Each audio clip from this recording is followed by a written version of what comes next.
Before we dive into tonight's story, if you're enjoying this content, please consider using your hype points on this video. It helps the channel more than you could possibly know. If you're listening on Spotify, leaving a review makes a huge difference for us. And if you feel like it, drop a comment letting us know what time it is, where you are, and where in the world you're listening from. We absolutely love seeing where everyone is tuning in. If you enjoy these deep dives into the mysteries and conspiracies that shaped our world, consider subscribing. It means everything. And a massive thank you to Jeff Anon for suggesting tonight's story. This one's a chilling piece of history that almost no one talks about. In early November 1983, military screens across Eastern Europe began lighting up with signals that looked exactly like the prelude to nuclear war. Encrypted transmissions flooded NATO channels. High-ranking officials disappeared into secure bunkers. Nuclear-capable aircraft moved into position. But this was supposed to be just a drill, an exercise, a simulation. Except one side believed it was real. What you're about to hear is the story of Able Archer 83. The weaker training exercise nearly triggered the apocalypse. It's the story of how the world came within a hair's breadth of nuclear annihilation, not because of aggression or malice, but because of misunderstanding. And it's the story of why, for decades, almost no one was told just how close we came. This is the week the world almost ended. Chapter 1. A World on Edge. To understand Able Archer. 83. You have to understand the world it happened in.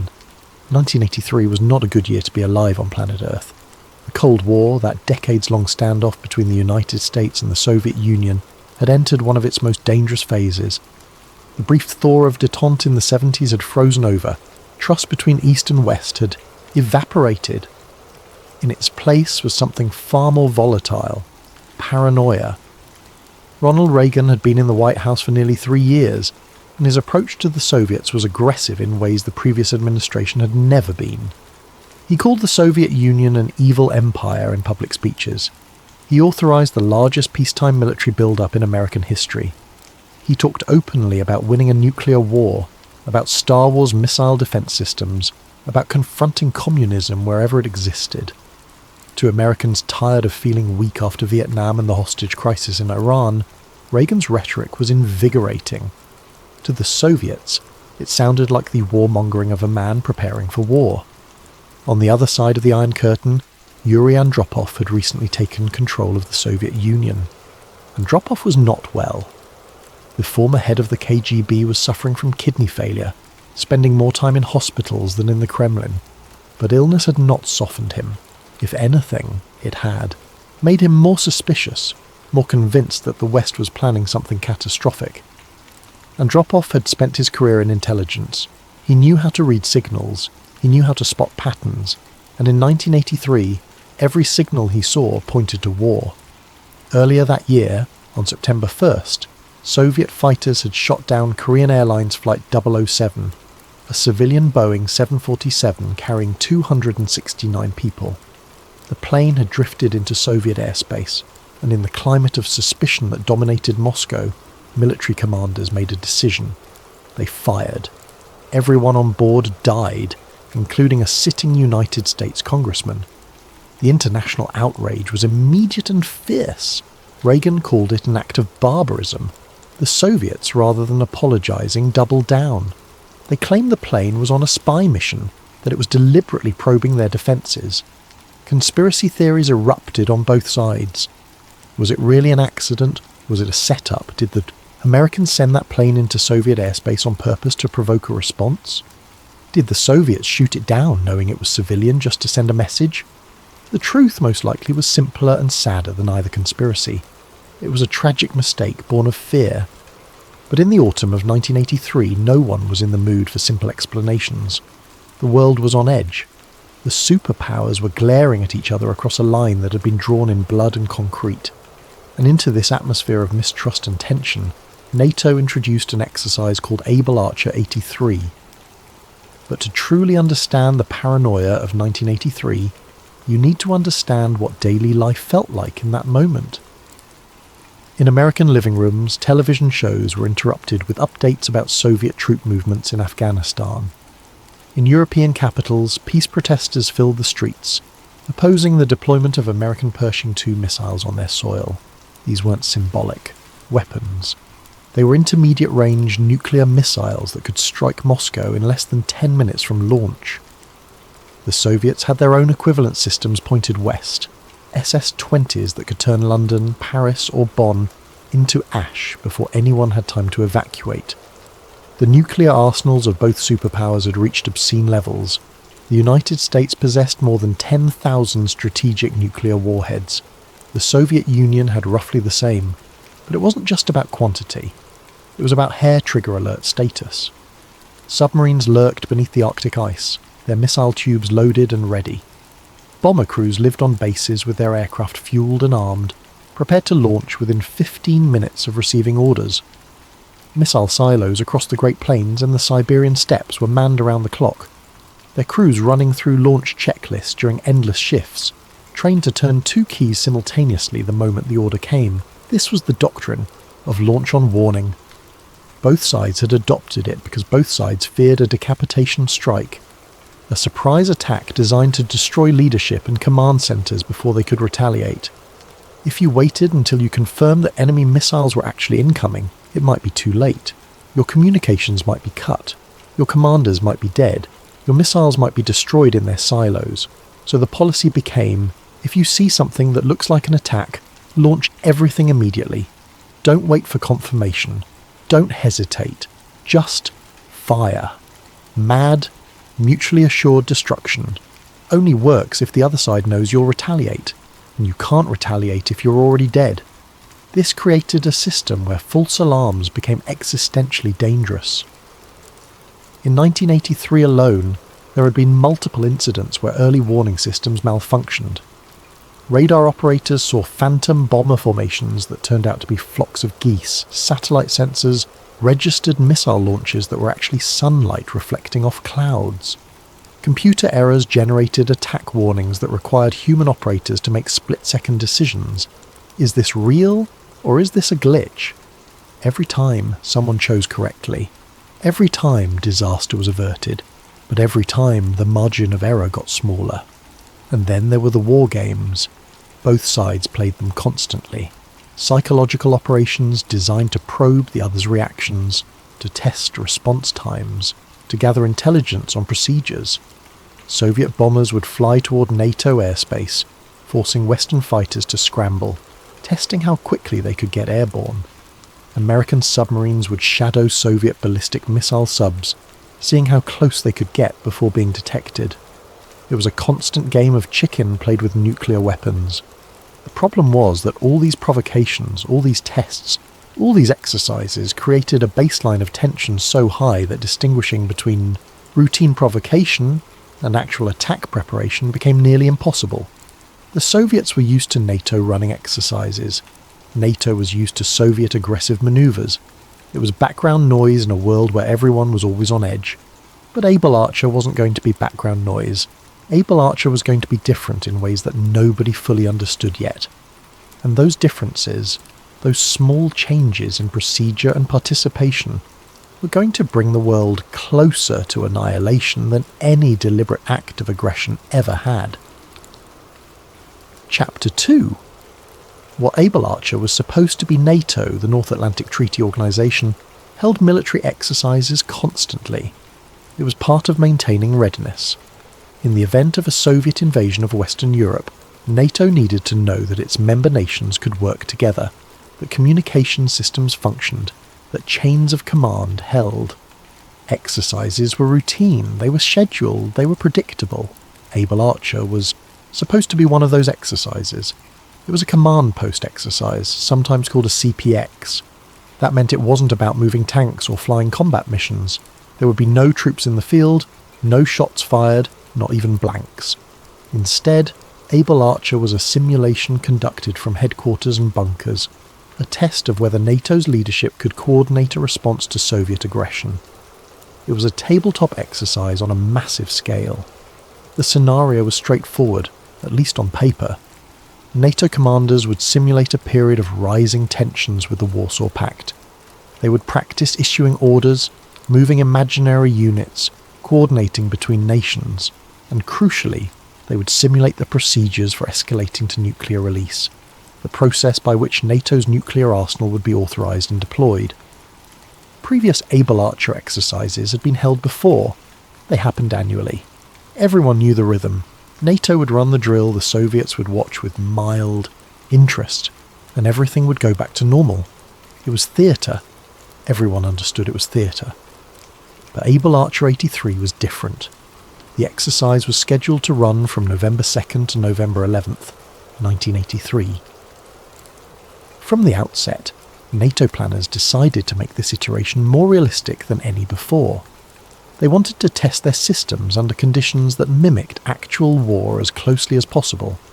They wanted to see if the mechanisms of nuclear command and control could function under pressure, so they changed the script.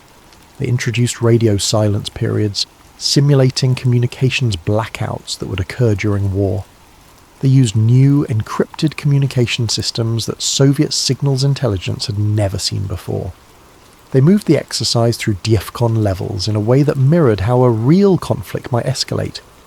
And most significantly, they incorporated participation from the highest levels of NATO leadership.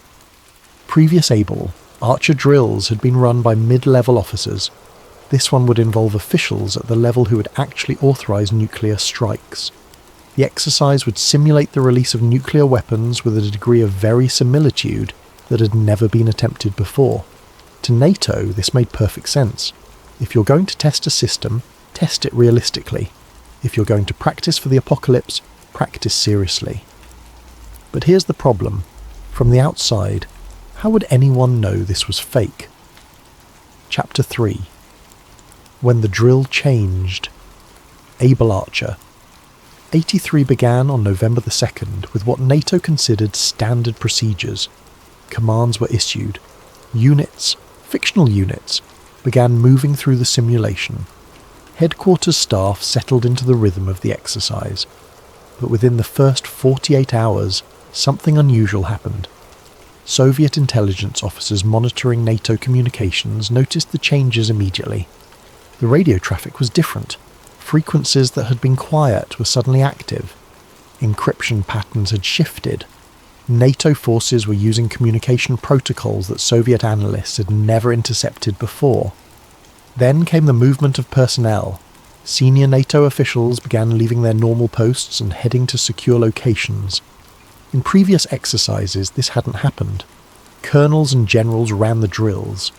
But in early November 1983, ambassadors and ministers started disappearing into bunkers. The kind of people who would actually be involved in authorising nuclear war were participating in the exercise. To NATO, this was exactly the point. They were testing the full chain of command. But to Soviet observers, it looked like the West was preparing for something real. Let's walk through what happened day by day, hour by hour, from both perspectives. November 2nd, Day 1. At Supreme Headquarters, Allied Powers Europe, SHAPE, located in Casto, Belgium, the exercise began at 0800 hours Central European Time. The scenario called for a period of rising political tensions between NATO and the Warsaw Pact.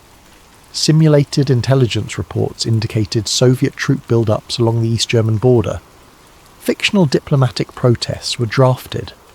The exercise moved slowly, deliberately, giving participants time to practice coordination.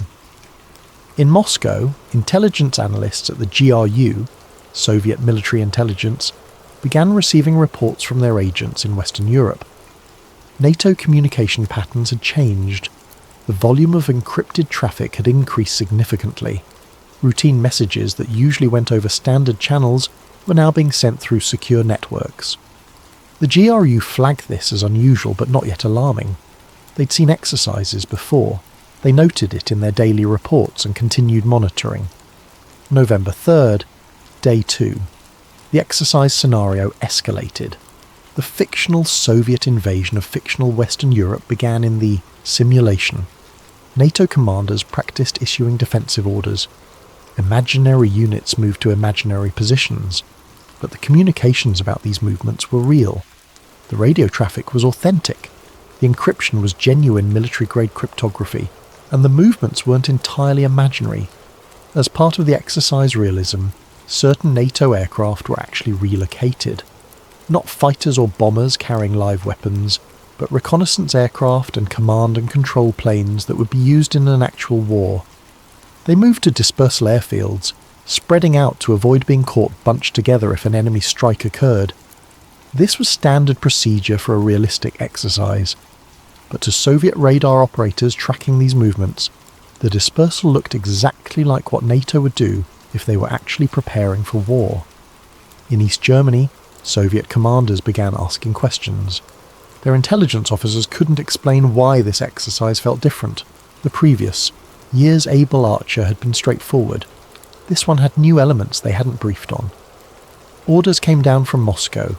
Increase observation. Double the number of reconnaissance flights. Report any unusual activity immediately. November 4th, Day 3.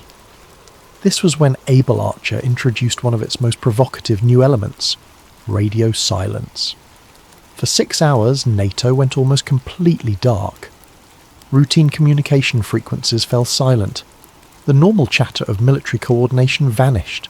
In its place, only occasional bursts of heavily encrypted transmissions on frequencies that weren't part of the standard NATO communications architecture. From the Western perspective, this made perfect sense. In an actual war, the Soviets would target communication systems immediately. NATO needed to practice operating under communications blackout conditions. They needed to prove they could maintain command and control even when normal channels were down. From the Soviet perspective, this looked like NATO was hiding something. When you're about to launch a surprise attack, one of the first things you do is impose radio silence. You stop broadcasting your position. You stop giving away your intentions. You go dark, and then you strike. Soviet signals intelligence stations across Eastern Europe reported the silence to Moscow. The reports landed on desks at the KGB, at the GRU, at Soviet military headquarters. Analysts cross-referenced the timing. The silence had begun at 1400 hours Central European time. NATO aircraft had dispersed the previous day. Senior officials had moved to bunkers. Encrypted communications had increased. And now, silence. The indicators were stacking up. November 5th, Day 4. The exercise scenario reached a critical threshold. In the simulation, NATO forces were being pushed back by the fictional Soviet invasion. Conventional defences were failing. The scenario called for NATO to contemplate the use of tactical nuclear weapons, small battlefield nukes designed to stop advancing armour columns. This was where Able Archer moved into genuinely unprecedented territory. Previous exercises had generally stopped before the nuclear threshold. They'd practice conventional response, work through logistics and coordination, and then wrap up. But Able Archer 83 was designed to test the entire escalation ladder. NATO wanted to know if their procedures for nuclear release actually worked, so they practiced them. Specific messages were sent using the actual formatting and authentication codes that would be used in a real nuclear release order. Obviously, the authorization codes themselves were simulated. The alphanumeric strings that would actually unlock weapon systems were kept secure. But everything else was real. The message formats, the communication channels, the backup procedures, the confirmation protocols. At NATO's nuclear weapons storage sites across Europe, security forces were briefed on the exercise scenario. Some bases ran drills where, as part of the simulation, they practiced the procedures for mating nuclear warheads to delivery systems. They didn't actually bring weapons and aircraft together. That would have been dangerous and provocative. But they rehearsed the choreography. They timed how long it would take. They tested whether the communication systems could reliably transmit release authorization from headquarters to the individual units that would carry out strikes. And Soviet intelligence watched all of it. Agents operating near NATO bases reported increased security activity. Perimeter patrols were reinforced. Access procedures were tightened. At several locations, personnel with specific technical qualifications, the kind of specialists needed to arm nuclear weapons, were seen entering high-security areas. In Moscow, the reports were compiled and analysed. The GRU produced an assessment that landed on Yuri Andropov's desk on the evening of November 5th. The assessment noted the unusual characteristics of Able Archer 83. It highlighted the participation of senior leadership. It emphasized the radio silence period. It pointed out the dispersal of aircraft and the increased activity at nuclear storage sites. The assessment concluded with a paragraph that, in retrospect, was chilling. The current NATO exercise demonstrates characteristics consistent with preparations for a surprise nuclear strike.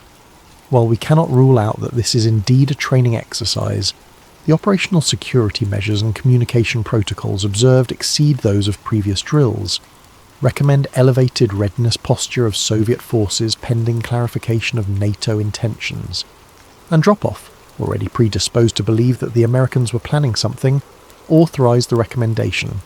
Soviet military forces in Eastern Europe began moving to higher alert levels, and NATO had no idea, November 6th, Day 5, this was the day that Able Archer simulated the decision to use strategic nuclear weapons, not just battlefield nukes, but intercontinental ballistic missiles and long-range bombers targeting the Soviet homeland. The exercise scenario had escalated to the point where fictional NATO was facing fictional defeat. Fictional Soviet armies were fictional miles from the English Channel. In this nightmare scenario, the alliance had to decide: accept defeat or escalate to full nuclear exchange. They chose escalation, at least in the simulation they did.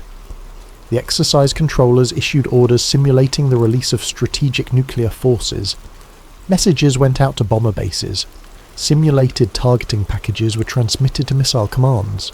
The scenario played out the choreography of Armageddon. From NATO's perspective, this was the whole point of the exercise. They needed to know that their command and control systems could handle the stress of nuclear decision-making. They needed to prove that the mechanisms for presidential or prime ministerial authorization could function under time pressure.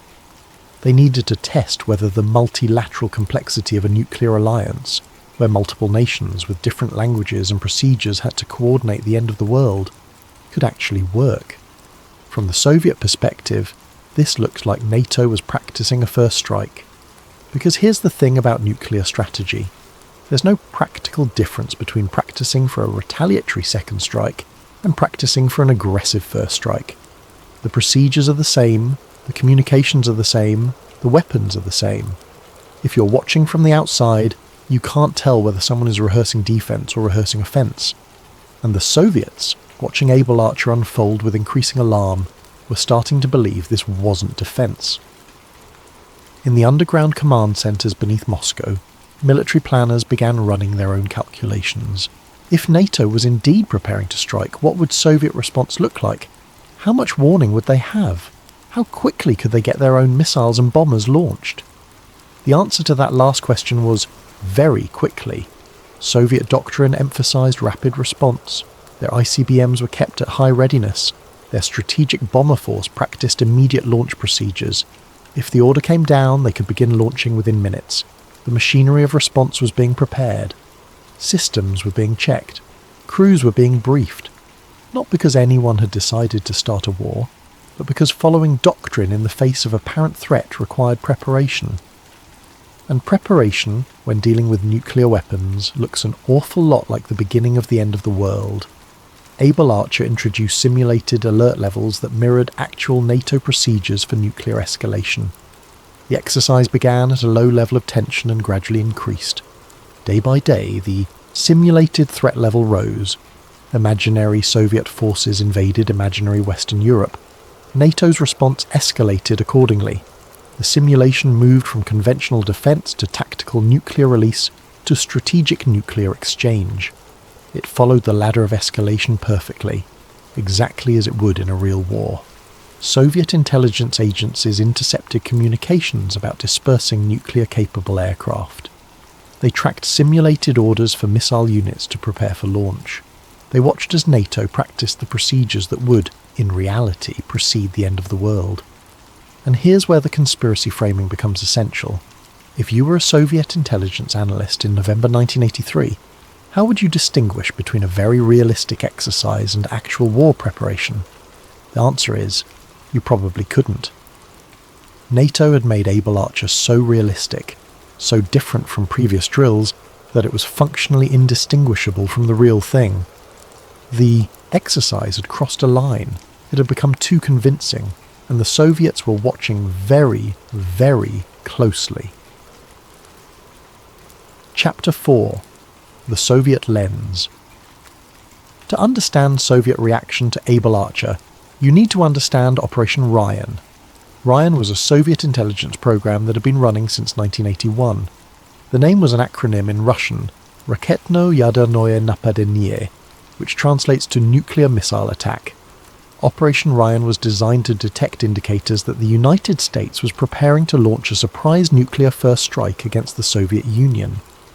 This wasn't paranoia for its own sake. Soviet strategic thinking was based on a fundamental assumption, that the United States would attack first if it believed it could win. The whole concept of mutually assured destruction rested on both sides, knowing that neither could strike without being destroyed in return. But what if one side developed the capability to eliminate the other's nuclear arsenal before they could respond? What if Star Wars missile defense actually worked? What if NATO could decapitate Soviet leadership and destroy enough missiles that a counterattack would fail? These weren't abstract questions in Moscow. They were existential fears. Operation Ryan instructed Soviet intelligence officers around the world to watch for specific indicators. Were Western leaders suddenly travelling less? That might mean they were staying close to bunkers. Were blood banks in NATO countries increasing their stockpiles? That might mean preparation for casualties. Were there unusual movements of military personnel, changes in communication patterns, increased activity at nuclear weapons storage sites? The program was comprehensive, and by 1983 it was in full effect.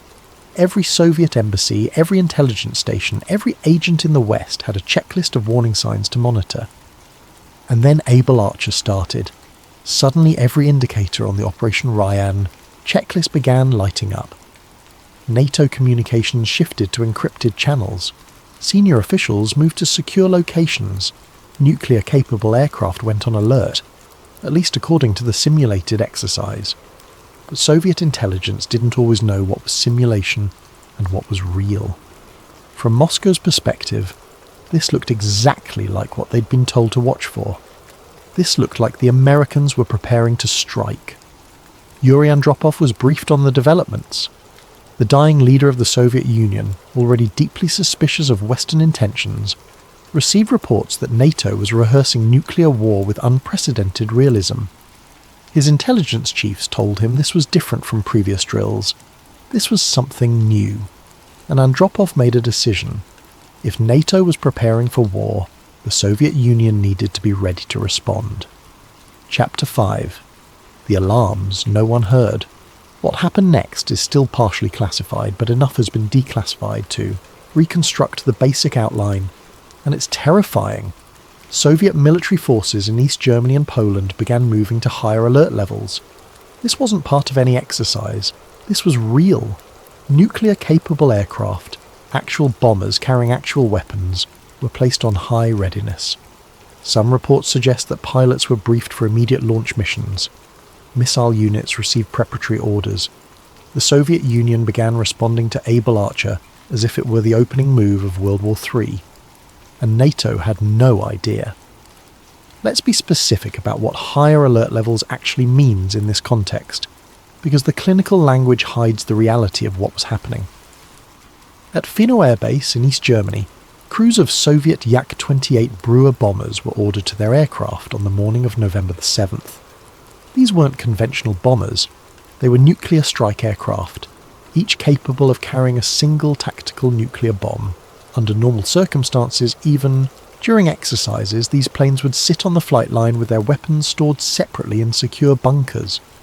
The process of mating aircraft to nuclear weapons was elaborate, carefully controlled and documented. It didn't happen casually. But on November 7th, ground crews began the preparation procedures. Weapon storage igloos were opened, armed guards established perimeters. Technical personnel began the checklist for moving the weapons from storage to the aircraft. Reports suggest, though this has never been fully confirmed, that at least some aircraft were actually armed with live nuclear weapons during this period. Think about what that means. Soviet bombers sitting on runways in East Germany with nuclear bombs attached, pilots in cockpits or in ready rooms nearby. waiting for launch orders. These aircraft had a combat radius of about 1,000 kilometres. From Finave they could reach targets across West Germany, the Netherlands, Belgium and northern France, within an hour of takeoff. Major NATO bases, command centres, cities, all within range. And this was real. This wasn't a simulation or an exercise or a drill. This was the Soviet Air Force preparing for actual nuclear combat operations in response to what they believed was an impending NATO attack. At the same time, Soviet missile units in western portions of the USSR began elevated readiness procedures. The SS-20 missiles, the same intermediate-range systems that peace protesters in Europe had been demonstrating against, were brought to higher states of preparation. These missiles were road-mobile, designed to be difficult to target. Under normal circumstances, they'd be dispersed in secure locations, their exact positions known only to their crews and command. But elevated readiness meant something different. Crews received briefings on potential targets. Launch coordinates were loaded into guidance computers. The missiles themselves were checked and rechecked. Fuel, systems were tested. The elaborate security protocols that govern nuclear weapons were stepped through, stage by stage, getting closer to the point where a launch order could be executed in minutes rather than hours. In the Baltic, Soviet submarines received coded messages instructing them to assume launch positions. These were Delta-class ballistic missile submarines, each carrying 16 SS N-18 missiles. Each missile could carry 3 nuclear warheads. A single submarine represented the destructive power to annihilate dozens of cities, and they were being moved into positions where they'd have optimal firing solutions on American targets. The pattern was consistent across Soviet forces in the European theatre. Preparation for immediate nuclear combat, not mobilization for conventional war. That would have been more visible, requiring massive troop movements and logistical preparations. This was the specific, targeted readiness of nuclear forces getting ready to launch. And here's where the story becomes almost unbearable. While NATO commanders were running their simulation, while they were playing out scenarios and testing communication systems in bunkers and command posts across Europe, the other side was preparing for actual nuclear war. The exercise was producing real-world consequences that the people running the exercise didn't know about. Why didn't they know? Intelligence is supposed to prevent this. The United States had satellites watching Soviet military bases. The National Security Agency had listening posts intercepting Soviet communications. NATO's own intelligence apparatus monitored Warsaw Pact activities constantly. CIA operatives, MI6 agents, and other Western intelligence services had sources inside the Soviet military establishment. All of this existed. All of it was functioning. But none of it provided warning fast enough or clear enough to alert NATO to what was happening. Part of the problem was interpretation. Western satellites did pick up increased activity at Soviet air bases. Radio intercepts did note changes in communication patterns, but this was interpreted as the Soviets conducting their own exercises in response to NATO's Able Archer, which it was in a sense, except it wasn't an exercise. It was preparation for actual war motivated by the belief that Able Archer was a cover for a real NATO attack. The distinction is critical. NATO intelligence analysts, looking at Soviet activity through the lens of their own knowledge that Able Archer was just a drill, assumed Soviet responses were proportional. They thought, we're running an exercise, so the Soviets are running a counter-exercise. They're watching us practice, so they're practicing too. It made sense. It was logical. It was also catastrophically wrong. The Soviet responses weren't exercises. They were actual combat preparations. The bombers being armed were being armed with real weapons intended for real targets. The missiles being readied were being readied for real launches. The submarines moving into position were moving into position for real strikes. But from NATO headquarters, watching the intelligence reports come in, it looked routine. Soviet military activity increases during NATO exercises. That was expected. Nothing in the report screamed emergency. Nothing suggested that the other side genuinely believed war was imminent. And this raises the conspiracy question that haunts this entire event. Did Western intelligence actually miss the signals, Or did someone know and decide not to escalate by acknowledging it? There's a third possibility, more disturbing than either ignorance or deliberate concealment: selective awareness. It's possible that some intelligence analysts looking at the data began to suspect that Soviet responses were more serious than routine counter-exercises. It's possible that reports were written expressing concern. But in the bureaucratic machinery of Cold War intelligence, those concerns might not have been elevated properly. Reports might have been filed and forgotten, lost in the daily flood of intelligence data that poured into Western capitals. Or perhaps someone did recognise the danger and worked quietly to de-escalate without making it official. There are hints in declassified documents that back-channel communications may have occurred during Able Archer. Unofficial contacts between Western and Soviet intelligence officers, passing messages that couldn't be sent through formal diplomatic channels. Quiet assurances that this was indeed just an exercise, nothing more. We don't know for certain. The full truth may still be classified, or it may be buried in archives that haven't been fully explored, or it may exist only in the memories of people who were there and have chosen to remain silent.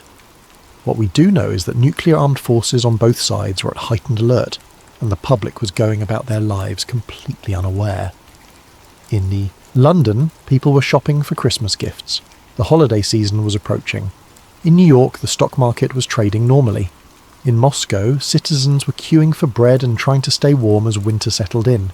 In Paris, in Rome, in Washington, in every city that would have been vaporized if the situation had spiraled just slightly further out of control, people were living ordinary lives. They had no idea that in East German air bases and Polish missile sites and underground command bunkers scattered across the Soviet Union, military officers were going through checklists that ended with nuclear launches. They didn't know that weapons were being armed, that coordinates were being loaded, that the machinery of apocalypse was humming to life. And maybe that ignorance was mercy. Maybe it was better not to know, because what could anyone have done? If the truth had been announced, if governments had gone on television and radio and said, "The Soviets think we're about to attack and they're preparing to launch their weapons," what would have happened? Panic, probably. Certainly panic. People trying to flee cities, runs on grocery stores, chaos in the streets, and that chaos might have convinced the Soviets that they were right, that the West was mobilizing for war, creating a self-fulfilling prophecy where fear of war triggers the very war that was feared. So the silence continued. NATO ran its exercise. The Soviets prepared their response, and the world spun on, oblivious to how close it was to ending. Chapter 6. The Human Factor. The thing about nuclear weapons is that they don't launch themselves. Systems can be automated up to a point, but ultimately people make the decision. And in November 1983, that human element may be what saved us. Soviet doctrine required multiple layers of confirmation before nuclear release. Local commanders could prepare weapons, could move to launch positions, but they couldn't fire without authorization from Moscow. Even in the midst of Operation Ryan paranoia, even with Andropov receiving alarming reports about NATO activity, the system required human judgment, and humans hesitated. Let's talk about what hesitation looks like in a nuclear command bunker when you believe the end of the world might be starting. Imagine you're a Soviet Air Force commander at a base in East Germany. It's November 7th, 1983. You've received orders to bring your nuclear-capable bombers to high readiness. Your intelligence briefing told you that NATO appears to be preparing for a surprise attack. Your weapons are being armed, your pilots are standing by, you're running through final checklists, and then you pause, you look at the orders again, you look at the intelligence assessment, you think about what you're being told versus what you're seeing. Yes, NATO communications have changed. Yes, senior officials have moved to bunkers. Yes, there's increased activity at weapon storage sites. But has anyone actually seen NATO forces mobilizing for attack? Have any bombers taken off? Have any missiles been fueled for launch? The intelligence says NATO is preparing, but preparing could mean many things. It could mean they're about to attack, or it could mean they're running a very realistic exercise, or it could mean they're responding to something else entirely, maybe to our own increased readiness. So you pick up the phone, you call your superior officer, you ask for clarification. Is this confirmed? Are we certain this isn't just their annual exercise? Should we really be arming weapons based on preparations rather than actual attacks? This conversation happened. We don't know exactly who had it or in precisely what form, but we know from declassified documents and from interviews with former Soviet military personnel that questions were asked, orders were questioned, confirmation was requested, and that questioning, that insistence on verification created delays. Time passed while reports were checked and double-checked. Minutes turned into hours, and those hours mattered. Because in nuclear strategy, timing is everything. If you're going to launch a surprise first strike, you do it decisively and completely. You don't give the enemy time to prepare, time to disperse forces, time to get their own weapons ready to launch. The whole point of a first strike is that it's sudden, overwhelming and paralysing. But Able Archer wasn't sudden. It had been running for days. It was escalating gradually, following a predictable timeline, and the more Soviet officers looked at that pattern, the less it looked like an actual attack, and the more it looked like exactly what it was, an exercise. There's a parallel here to Stanislav Petrov, the Soviet officer who, in September 1983, just 2 months before Able Archer, received what appeared to be confirmation that American ICBMs were inbound. His early warning system showed multiple launches. Protocol said to report it immediately, but Petrov made a judgment call. He decided it was a false alarm, reasoning that an actual first strike would involve hundreds of missiles, not just 5. He was right. It was a malfunction, and he prevented a retaliatory launch that would have started a nuclear war. Petrov became famous later when his story was declassified. The world learned that one man's judgment, one person's willingness to trust his analysis over his instruments, had prevented Armageddon. He was celebrated as the man who saved the world, though he himself always downplayed his role. He said he was just doing his job, just following his training, just using common sense. But how many other Petrovs were there during Able Archer? How many people in the Soviet chain of command looked at the data and said, "This doesn't quite add up"? How many times did someone reach for the phone to authorize a launch and then pause just for a moment and decide to wait for more information? We'll probably never know all their names. Some of them might not even realize they were part of this story. They might have thought they were just being appropriately cautious, just following good practice, just doing the thorough job their training required. They didn't know that their caution, their skepticism, their insistence on verification was the thin barrier between civilization and nuclear holocaust.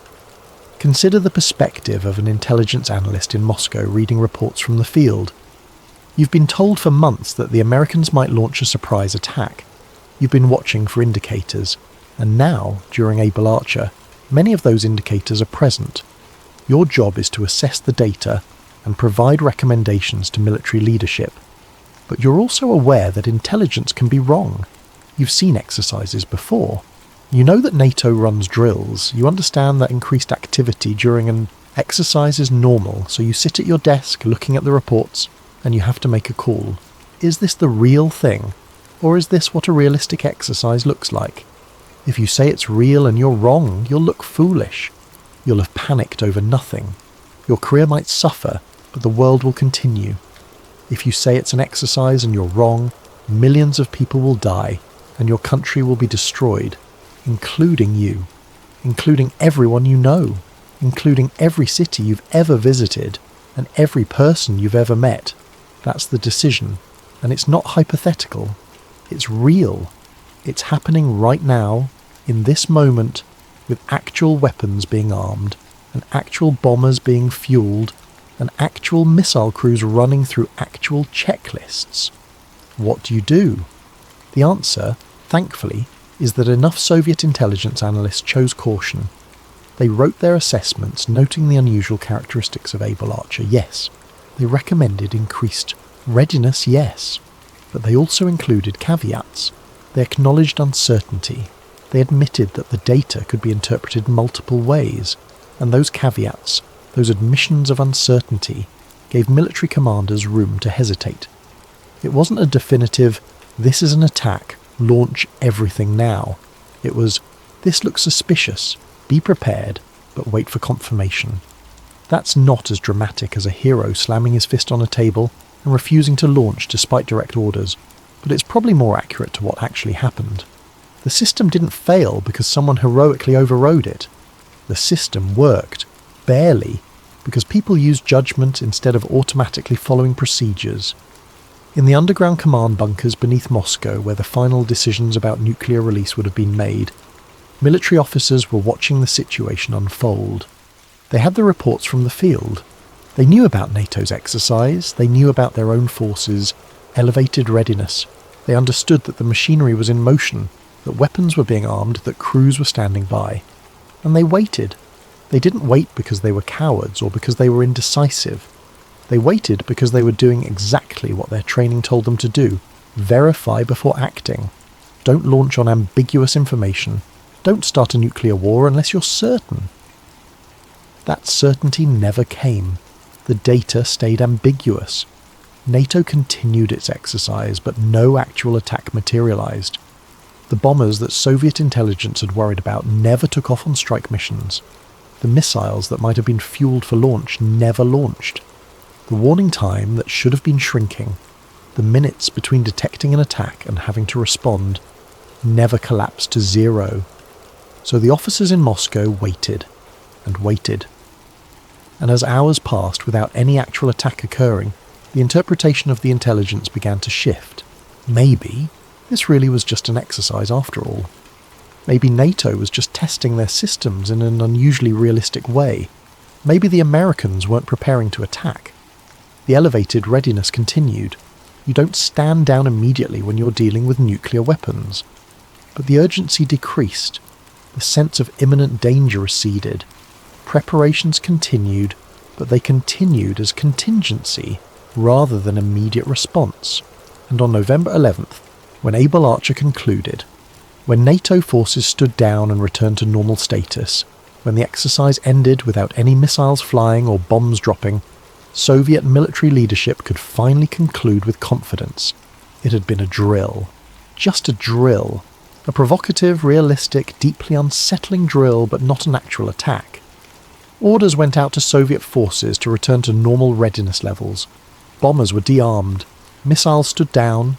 Submarines returned to their patrol areas. The machinery of nuclear war, which had been humming at the edge of activation, powered down.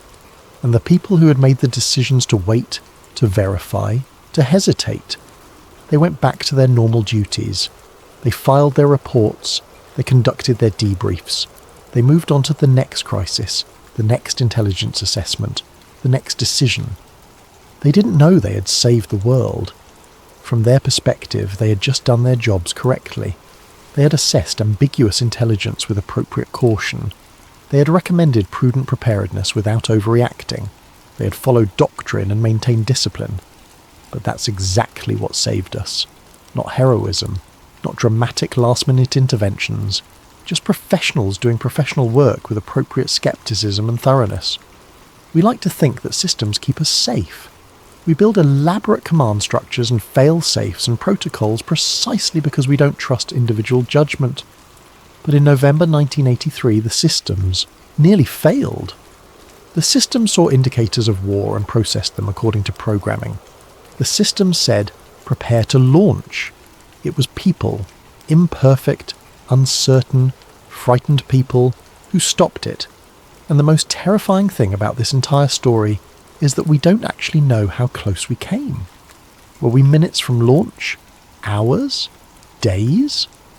Did Soviet commanders have their fingers on the metaphorical trigger, one more piece of alarming intelligence away from giving the order? Or was the danger less immediate than it appeared? Were there additional safeguards and verification procedures that would have prevented launch, even if orders had been given? Did the system have more resilience than we give it credit for? The declassified documents don't tell us. The people who were there, when they speak about it at all, tend to downplay the danger. Military officers on both sides have a professional interest in maintaining that everything was under control, that procedures worked, as designed, that the risk was manageable. But the pattern of what happened suggests otherwise. The pattern suggests a system that came very, very close to catastrophic failure, held together only by individual humans making individual choices to pause, to question, to to wait just a little longer before doing something irreversible. And if that's true, then we survived Able Archer not because we were smart or well prepared, or because our systems were robust. We survived because we were lucky. Lucky that the right people were in the right positions at the right time. Lucky that enough of them chose caution over protocol. Lucky that the ambiguity of the intelligence never quite resolved into certainty. That's not a comforting thought, because luck runs out eventually, and a world that depends on luck to avoid nuclear war is a world living on borrowed time. Chapter 7. The exercise ends. Able Archer. 83 concluded on November 11th, 1983. NATO. Commanders reviewed the results, assessed the performance of their communication systems, wrote up reports on lessons learned. From their perspective, the exercise had been a success. They had tested their procedures under realistic conditions. They had identified some weaknesses in coordination between member nations. They had practiced the unthinkable and proven that the systems could function. NATO stood down. Officers returned to normal duty. The simulated war ended, and everyone went back to the real Cold War, which seemed, by comparison, relatively stable. No public announcement was made about any danger. No press release went out saying, we just ran a drill and it nearly triggered a nuclear war. There was no presidential address, no emergency session of the United Nations, no hotline call between Washington and Moscow to smooth things over. The moment just quietly passed. Soviet forces gradually stepped down from alert. Aircraft returned to normal readiness. Missile units stood down. Whatever orders had been issued were rescinded. The intelligence reports that had alarmed Moscow were re-evaluated in the light of the exercise ending without any attack. Andropov and his advisors presumably concluded that they had been watching a drill after all, though how they came to that conclusion and when remains murky. Did they realise it before the exercise ended, or only after? Did someone in Soviet intelligence finally confirm it was a simulation? Or did they simply note that when Able Archer ended no missiles flew, and therefore it must have been fake? We don't fully know. What we do know is that the world continued as normal. People went to work, children went to school. The news that night in America probably led with something about Beirut or Grenada or the economy. In the Soviet Union, state media reported whatever state media reported in those days. No one told the public that they had been hours or days or perhaps just minutes away from annihilation, and for years, almost no one knew. Chapter 8. What was discovered later? The truth about Able Archer. 83 emerged slowly in fragments over the course of decades. It wasn't a single revelation. It was a gradual accumulation of declassified documents, debriefs of defectors, and the piecing together of intelligence reports that had been filed and forgotten. The first hints came from Oleg Gordievsky, a KGB colonel who was actually a British double agent. Gordievsky had been stationed in London during Able Archer and had sent reports back to Moscow about NATO activities. He was in a unique position. He knew what the British and NATO were actually doing, running an exercise, and he also knew how Moscow was interpreting those actions. In his reports to the KGB, Gordievsky described British preparations for Able Archer. He noted the participation of senior officials. He documented the increased security around certain facilities. He did exactly what Soviet intelligence had instructed him to do under Operation Ryan: watch for signs of Western preparations for nuclear war. But Gordievsky also knew that Able Archer was just a drill.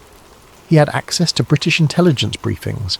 He understood it was a simulation, and he tried carefully to indicate this in his reports without compromising his cover. He would note that British officials were treating it as an exercise, that there was no sense of actual crisis in London, that normal life was continuing. Moscow ignored those qualifications. They saw what they wanted to see in his reports: confirmation that something big was happening in NATO, the nuance, the context, the signs that it was routine. All of that was filtered out. What reached decision makers was the alarming parts: senior officials moving, security increasing, communications changing. After Gordievsky defected to the West in 1985, he revealed the extent of Soviet paranoia during Able Archer in his debriefings with British intelligence, he described Operation Ryan in detail. He explained the checklist of indicators that Soviet agents had been instructed to watch for. He recounted the assessments that had been sent to Moscow and how they had been interpreted. Western intelligence agencies were stunned. They had assumed the Soviets understood Able Archer was an exercise. The possibility that Moscow had taken it seriously, that they had actually prepared to launch, had never occurred to them. Or if it had occurred to someone, that concern had never been elevated to decision makers. Throughout the late 80s and 90s, more documents were declassified. This process was slow and piecemeal. The end of the Cold War in 1991 opened some Soviet archives, but not all. Russian military and intelligence services remained secretive about their Cold War operations. What information did emerge often came from defectors, from captured documents, or from the gradual declassification of Western intelligence assessments. Analysts began reviewing what had happened in November 1983 with fresh eyes. Reports that had seemed routine at the time were suddenly alarming in hindsight. A CIA assessment from November 8, 1983, noted unusual Soviet Air Force activity in East Germany. At the time, this had been filed as a predictable response to NATO exercises. Reading it years later, with the knowledge that the Soviets had genuinely feared an attack, that same report became evidence of how close things had come to disaster. An NSA intercept log showed Soviet military communications shifting to higher security protocols on November 6th. Again, this had been noted but not flagged as critical. In hindsight, it indicated that Soviet forces were preparing for actual combat operations, not conducting exercises. Satellite imagery reviewed years later showed Soviet bombers being moved at bases across Eastern Europe during the Able Archer period. The original analysis had categorized this as routine repositioning. The reanalysis suggested it was dispersal for combat operations, getting aircraft spread out so they couldn't all be destroyed in a single strike. All these pieces of intelligence had been collected at the time, but they hadn't been assembled into a coherent picture that screamed emergency. The analysts watching in real time couldn't see the pattern because they were operating under the assumption that their own exercise was transparently just an exercise. In 2003, a previously classified President's Foreign Intelligence Advisory Board report was released. This document, prepared in 1990, reviewed the Able Archer incident using newly available information from defectors and declassified Soviet documents. Its conclusions were stark. The report stated that Able Archer 83 had brought the superpowers closer to nuclear war than at any time since the Cuban Missile Crisis. It acknowledged that NATO had badly misjudged Soviet perception and that the exercise had been potentially dangerous. It noted that Soviet military forces had been placed on higher alert and that this had occurred without NATO's knowledge or intention. But even more significant than what the report said was when it said it. The report was written in 1990, 7 years after Able Archer. It was classified until 2003, 20 years after the event. Think about that timeline. Able Archer happened in 1983. The US government realised how dangerous it had been by 1990, and the American public wasn't told until 2003. An entire generation grew up never knowing that their parents had nearly been incinerated in a nuclear holocaust, triggered by a training exercise. Why the delay? Why keep it classified for another 13 years after the Cold War had ended and the Soviet Union had collapsed? The official explanation was that the report contained sensitive information about intelligence sources and methods. Releasing it earlier might have compromised ongoing operations or revealed capabilities that needed to remain secret. But there's another interpretation. Acknowledging how close we came to accidental nuclear war would have required admitting that the entire framework of nuclear deterrence had been far more fragile than anyone wanted to believe. It would have meant confronting uncomfortable questions about whether the system that was supposed to keep us safe had actually been the greatest threat to our survival. Western analysts who reviewed the incident in subsequent years came to some disturbing conclusions. One finding was that NATO's exercise design had been fundamentally flawed. By making Able Archer so realistic, by changing procedures from previous years, by incorporating high-level leadership participation, without adequately communicating these changes to the Soviets, NATO had created conditions ripe for misperception. Another finding was that intelligence sharing between NATO and the Warsaw Pact was dangerously inadequate. Both sides monitored each other constantly, but there were no effective mechanisms for clarifying intent. When something unusual happened, there was no quick way to say, "This is just an exercise, don't worry." The assumption was that both sides would recognise routine activities as routine. Able Archer proved that assumption wrong. A third finding, perhaps most troubling, was that Operation Ryan had created a self-fulfilling prophecy dynamic. Soviet intelligence was looking for signs of an American first strike. When they found those signs, or thought they did, they responded by preparing their own forces. Those preparations then looked, from the American side, like Soviet aggression, or at minimum like concerning military activity, which could have prompted American responses, which the Soviets would have interpreted as further confirmation of attack preparations, creating a spiral of misperception and response that could have ended in catastrophe. Some researchers went further, suggesting that there may have been other close calls during the Able Archer period that remain classified or unknown. If the Soviets armed nuclear weapons at multiple bases, if submarine commanders received preparatory orders for launch, if missile crews began countdown procedures, we might not know the full extent of what happened. The Soviet Union collapsed, but not all its records were preserved or made available. Some participants have died, some documents were destroyed, some stories may never be told. In 2013, a 30th anniversary retrospective in Foreign Policy magazine quoted former NATO officials expressing surprise at how seriously the Soviets had taken the exercise. One retired general was quoted saying, "We had no idea. We were just doing our jobs, testing our systems.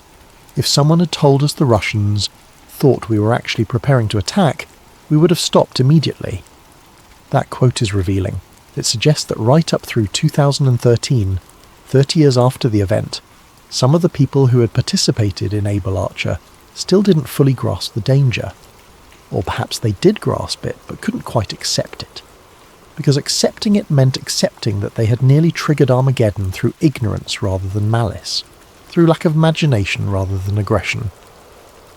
The official line became that Able Archer was a misunderstanding, a failure of communication, a case where both sides had legitimate reasons for their actions, but had misread each other's intentions. That framing is convenient. It's clinical. It treats Able Archer as a learning experience, a close call that taught valuable lessons about the importance of transparency and communication during military exercises. But it also downplays just how close we came. It sanitizes the terror. It suggests that the system worked, when in fact the system nearly destroyed everything.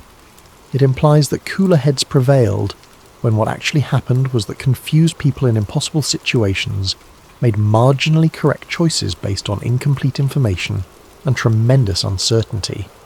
The full declassification of Able Archer-related documents continues even today. Files are still being released, still being analysed. Researchers continue finding new details, new evidence of just how dangerous that week in November 1983 actually was. And each new revelation makes the original silence more troubling. Because if this was as close as the evidence now suggests, if we really were minutes or hours from nuclear launches, then the decision to keep it quiet for decades wasn't just about protecting intelligence sources. It was about protecting the myth that nuclear deterrence was stable and controlled and safe. That myth was important. It allowed people to sleep at night. It allowed governments to justify the enormous expense of nuclear arsenals. It allowed strategists to claim that MAD worked, that the balance of terror prevented war, that we had everything under control. Able Archer revealed that we didn't have everything under control, that the balance was more precarious than anyone wanted to admit, that nuclear war could start not from aggression, but from misunderstanding, not from intention, but from mistake. And that truth was deemed too dangerous to tell, at least for 20 years, maybe longer. Because even now, with many documents declassified, we still don't know everything. Some files remain closed, some participants remain silent, some truths may be buried forever. But what we do know is enough. Enough to understand that Able Archer 83 was far more dangerous than the official narrative suggested. Enough to recognise that we survived by margins too narrow to be comfortable. Enough to question whether, the Cold War nuclear standoff was ever as stable as we told ourselves it was. Chapter 9. The Conspiracy Interpretation. Here's where we enter the realm of conspiracy theory, though perhaps it's better described as conspiracy analysis. Because the question isn't whether Able Archer happened, it demonstrably did. The question is, what were we told about it, and why?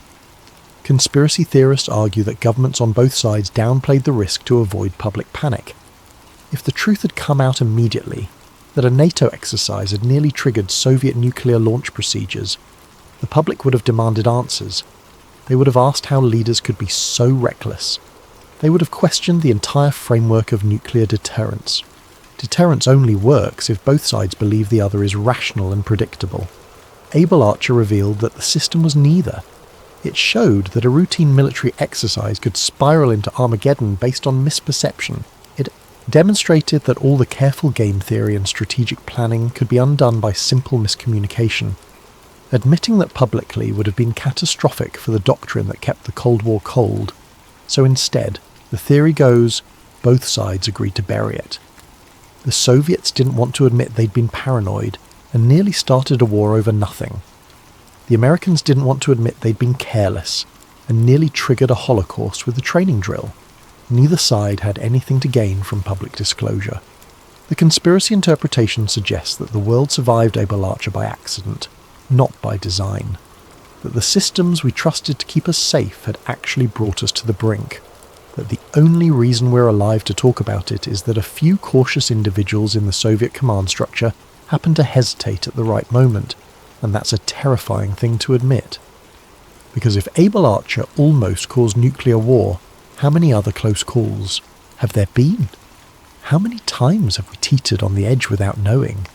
How many near misses have been classified, buried, forgotten?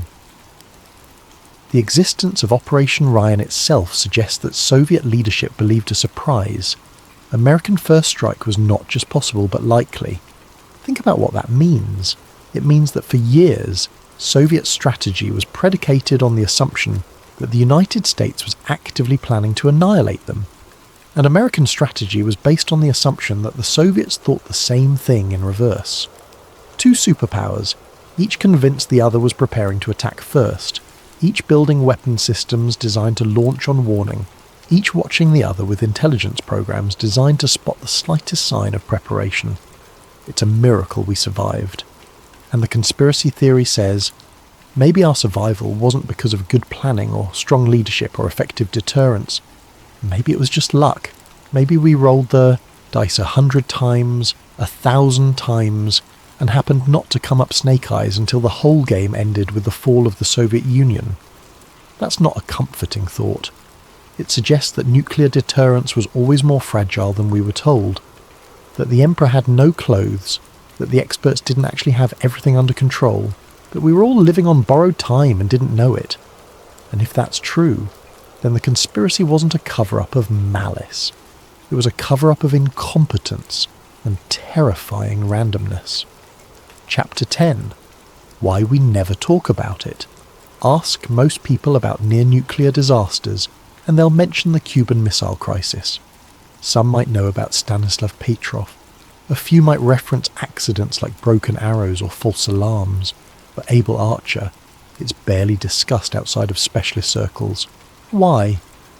Partly, it's because nothing actually happened. The Cuban Missile Crisis had visible drama. Ships, blockades, Kennedy on television, Khrushchev banging his shoe. It had narrative clarity. Able Archer was invisible. It happened in bunkers and command posts and encrypted radio traffic. There were no photos, no speeches, no public confrontations. Near misses without explosions are easy to bury. They don't generate compelling headlines. They don't make good movies. They're abstract, technical, difficult to explain. But there's another reason we don't talk about Able Archer, and it's more disturbing. Acknowledging it means acknowledging how fragile everything was. The Cold War narrative we tell ourselves is one of steady hands and rational actors. We frame it as a dangerous but manageable standoff, kept stable by smart leaders and careful diplomacy. We tell a story where the system worked, where deterrence held, where wisdom prevailed. Able Archer complicates that narrative. It suggests that we survived not because of brilliant strategy, but despite catastrophic miscommunication. It implies that the whole edifice of nuclear deterrence was built on assumptions that turned out to be wrong. Both sides assumed the other would recognise a drill as a drill. They were wrong. Both sides assumed their intelligence was good enough to distinguish simulation from reality. They were wrong. Both sides assumed that escalation could be controlled, that there were enough safeguards and checks and balances to prevent accidental war. And they were very nearly wrong about that too. Talking about Able Archer means confronting the possibility that we didn't end the Cold War through skill or virtue, but through sheer dumb luck. That we made it to 1991 not because we were smart enough or careful enough, but because we were lucky enough. And that's a hard thing to accept. It means that all the sacrifices, all the defence spending, all the carefully crafted strategies might have been for nothing. It means that the thing that saved us wasn't MAD or SDI or any acronym, it was chance. The real horror of Able Archer isn't that someone intended to start a war. It's that no one did. Both sides were following their procedures. Both sides were acting rationally according to their information. Both sides thought they were being prudent and careful. And they almost destroyed the world anyway. That's worse than malice. Malice can be opposed. Mistakes can be corrected. But systemic failure, the kind where everyone does their job right and disaster happens anyway, that's existential terror. So we don't talk about it. We remember the crises that were resolved, the moments where leadership made a difference, the times when the system worked. We don't dwell on the times it almost didn't, because dwelling on that means questioning whether any of it was ever really under control. Epilogue. The silence after Able Archer. 83 ended on November 11th, 1983. The Cold War continued for another 8 years. Missiles remained in silos. Submarines prowled the oceans. Bombers flew their routes. The world kept turning, kept building, kept living under the shadow of potential annihilation. But something had changed, even if the public didn't know it. Reagan, according to some accounts, was shaken by reports of how seriously the Soviets had taken the exercise. He had believed his rhetoric about the evil empire was just that, rhetoric. He hadn't fully grasped that Moscow might genuinely fear an American first strike. Able Archer gave him a different perspective. Some historians credit it with softening his approach in his second term, with making him more willing to negotiate with Gorbachev when the opportunity arose. In Moscow, the incident reinforced existing paranoia, but also highlighted the danger of misperception. Soviet leadership began to understand that their own fear could be as dangerous as any American weapon. Neither side made dramatic changes. There was no hotline conversation where they agreed to be more careful, but there were subtle shifts. Military exercises became slightly less provocative. Intelligence sharing improved marginally. The superpowers learned, without ever quite admitting it, that they had to be more transparent about their actions or risk stumbling into the war neither wanted. The Cold War did not end because systems were perfect. It ended because at critical moments people paused. Because someone, somewhere, in the Soviet chain of command in November 1983 looked at the data and decided to wait. Because enough individuals, whose names we may never know, chose verification over assumption, caution over protocol, peace over procedure. We survived Able Archer 83. We survived the Cold War. But we survived by margins that would horrify us if we fully understood them. The most dangerous war in history, the nuclear war that never happened, almost began as a training exercise. It almost started not because of aggression or ideology or conflict, but because of confusion. Because one side's simulation looked to the other side exactly like the real thing. And the silence that followed, the decades of not talking about it, tells us something important. Sometimes the closest calls are the ones we're least willing to acknowledge.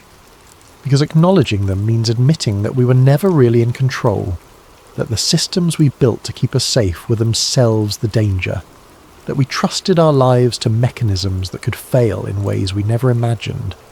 Able Archer was supposed to be a drill. It was supposed to be predictable, routine, safe. Instead, it became a week where the world balanced on a knife's edge. where nuclear forces prepared for launch, where the apocalypse was averted not by grand strategy, but by individual human beings who chose, in the moment, not to press the button. They didn't know they were saving the world. They probably thought they were just being cautious, just following their training, just doing their jobs, with appropriate care. But that's exactly the point. The world didn't end because heroes rose to the occasion. It didn't end because someone made a brilliant decision or took a courageous stand.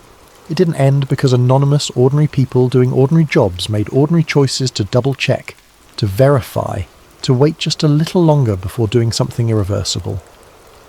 The week the world almost ended teaches us that nuclear war doesn't require villains. It doesn't need madmen or warmongers or evil empires. It just needs two sides who misunderstand each other, who assume they know what the other is thinking, who build systems so complex and tightly coupled that a single miscalculation can trigger catastrophe. And the conspiracy, if there is one, isn't that Able Archer was invented or exaggerated. It's that we were never told how bad it really was. That the people who knew, who understood we'd been seconds or minutes or hours from the end, chose silence, chose to let the world continue in ignorance rather than confront the truth. Maybe they were right. Maybe the public couldn't have handled knowing. Maybe the panic would have been worse than the secret. Or maybe we deserve to know. Maybe we still deserve to know every time the world almost ends, every time the systems fail, every time we survive by accident rather than design. Because Able Archer wasn't unique. It was just the most dramatic example of a problem that persisted throughout the Cold War. The problem of two armed camps staring at each other in the dark, each seeing threats in every shadow, each ready to fire at the slightest provocation. We made it through. The Soviet Union collapsed. The Cold War ended. We tell ourselves we won. But maybe the real lesson of Able Archer 83 is that nobody wins in a game where the penalty for losing is extinction. We didn't win the Cold War. We survived it. And we survived it, in part, because of luck we didn't know we needed. The silence. After Able Archer is the silence of people who looked into the abyss and decided not to describe what they saw. It's the silence of governments that realised they'd been far more reckless than they understood. It's the silence of a world that came within a heartbeat of ending and then just went on, went back to work, went back to school, went back to life. And maybe that silence, that collective decision not to dwell on how close we came, was its own form of survival mechanism. Maybe we needed to forget in order to function. Maybe the full weight of knowing that we almost died, all of us, everyone, the entire human project, would have been too much to bear. But the story remains. The documents exist. The truth is out there, buried in declassified files and academic studies, and the memories of people who were there and knew what was happening and never told. Able Archer 83 was the week the world almost ended. It was the crisis that almost wasn't survived. It was the moment when the machinery of a nuclear deterrence, the system we built to keep us safe, nearly killed us all. And the fact that we're here, that you're listening to this, that we exist to tell the story, that's not because the system worked. It's because, for just long enough people in the right places made the right choices for the right reasons. And that's a terrifying thing to stake the survival of civilization on. But it's exactly what we did.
Before we begin tonight's story, if you're enjoying the content here on Sleep Theories, please consider using your hype points on this video.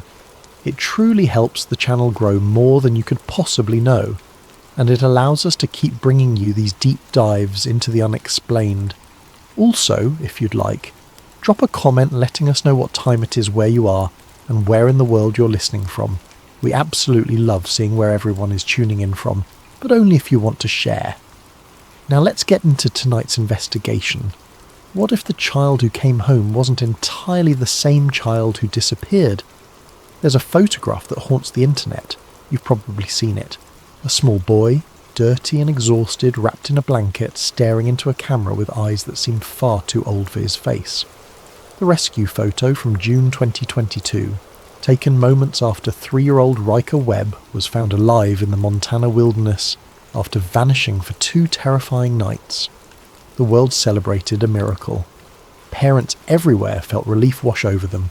Search and rescue teams were praised as heroes. The story had a happy ending.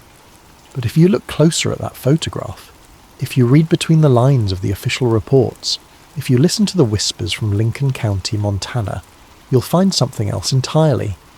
Something that suggests the miracle wasn't as simple as a lucky find. Something that implies those 2 days in the woods changed more than just a frightened child's perspective. This is the story of what really happened to Riker Webb, or at least what might have happened.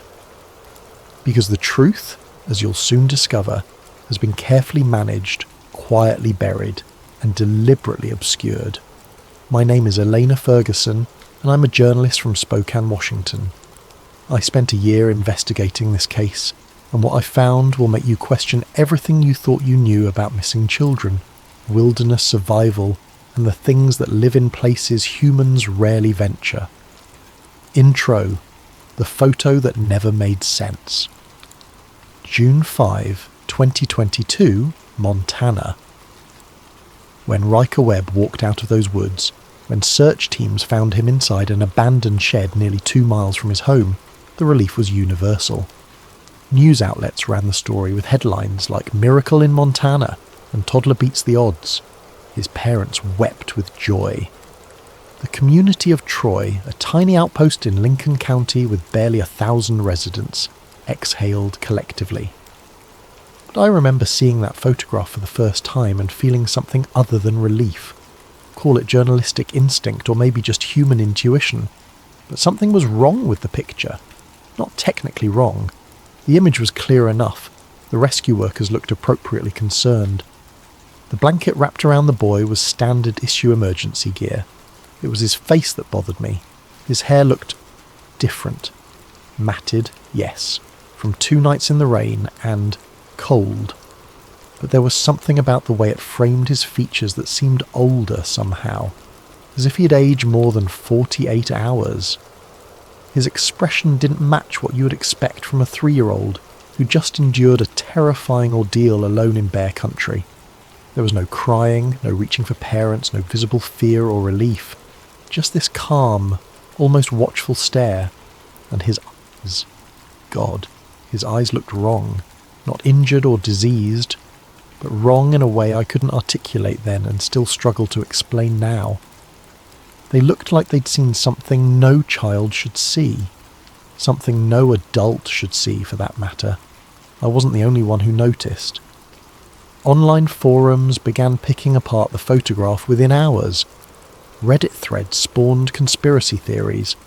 Facebook groups dedicated to missing persons cases flagged the image as unusual. Most of it was the typical internet noise, people seeing patterns where none existed, making mountains from molehills. But some of the observations were harder to dismiss. Someone pointed out that Riker's skin tone seemed different in the rescue photo compared to family pictures taken weeks earlier. Another noted that the way he held his hands seemed too controlled for a traumatized toddler. A retired pediatric nurse commented that his facial expressions suggested a developmental age inconsistent with 3 years old. The mainstream media ignored these observations, as they should have. Conspiracy theories about missing children are dangerous territory, and most of the speculation was baseless. Most of it, but not all of it. Because as I dug deeper, as I travelled to Troy and started interviewing people who were actually there, who actually participated in the search, who actually saw Riker in those first hours after he was found, I realised the official story had holes. Big holes. The kind of holes that exist because the truth has been carefully excavated and replaced with something more palatable. This is that truth, or as close as I could get to it. Act 1. The real timeline. Let me start with what we know for certain.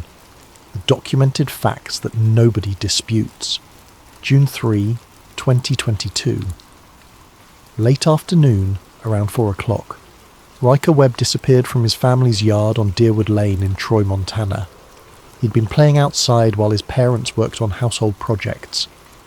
The yard backed up to dense wilderness, the kind of thick forest that characterises northwestern Montana, all Douglas fir and western larch, with underbrush so dense you can't see 10 feet in any direction. One moment he was there, the next he wasn't. His parents called the Lincoln County Sheriff's Office immediately. By evening, a full-scale search operation was underway. Ground teams, ATVs, tracking dogs, air support with helicopters, everything you'd mobilise for a missing child in mountain country. The conditions were brutal. Temperatures that night dropped into the low 40s. Heavy rain moved through the area. This was wilderness where mountain lions prowled and black bears were common. The terrain was unforgiving, full of cliffs and ravines and abandoned mining cabins from Montana's resource extraction past. The search continued through June 4th and into June 5th. 72 hours of coordinated effort involving dozens of volunteers, professional search and rescue teams, and law enforcement from multiple agencies. Then, on the morning of June 5, almost exactly 48 hours after he vanished, Riker was found inside a shed on Pine Ridge Road, approximately 2 miles from his home. According to the official report, he was dirty, hungry, quiet, and alert. He showed signs of exposure but no serious injuries. He was taken to a hospital for evaluation, checked out as remarkably healthy given the circumstances, and returned to his grateful parents. Case closed. Miracle achieved. Happy ending secured. Except for the details that didn't make the news, the observations that were logged and then buried, the witness statements that were taken and then classified, the evidence that suggested Riker's survival wasn't miraculous.